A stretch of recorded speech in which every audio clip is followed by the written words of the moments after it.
waa maalinimo axada taariikhda ay ku asteysan tahay 8 iyo 10 bisha 2024 waxaa halkan diyaargarowgii ugu dambeeyay ku sameynaya xulkii matali lahaa iskuulka Carafaad maalinta Birita ayaa la baasa doona saacadooyin kaliya ayaa ka harsan in la baasto tartanka iskuulada ee degmada Balcad waxaan wax ka weydiin doonaa diyaargarowga macalinka kooxda iyo sidoo kale kabtanka kooxda. السلام عليكم ورحمة الله تعالى وبركاته. مقعي وعد الرحمن إبراهيم حسن وحنا هاي معلنك كوبدا عقتا اسكول كدرفاك waxaan rajeynayaa koobkan inaan qaadi doono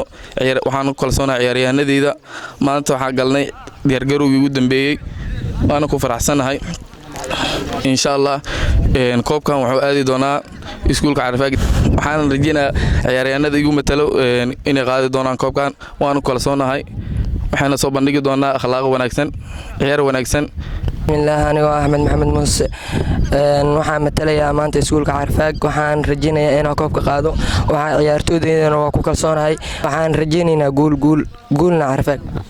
anigoo ah magacayga Nuur Axmed Cadow maamul ku xigeenka iskuulka Carafaad maanta waxaan ku jirnaa diyaargarowgii tartankii kubadda cagta ee degmada Balcad waxaan aad u rajeynayaa oo aadna ugu kalsoonahay kooxda aniga imatasha ee noo dheeli doonto deegaan ahaan iyo iskuul ahaan aad waxaan u rajeynayaa in koobkan oo anaga noo socdana filanaya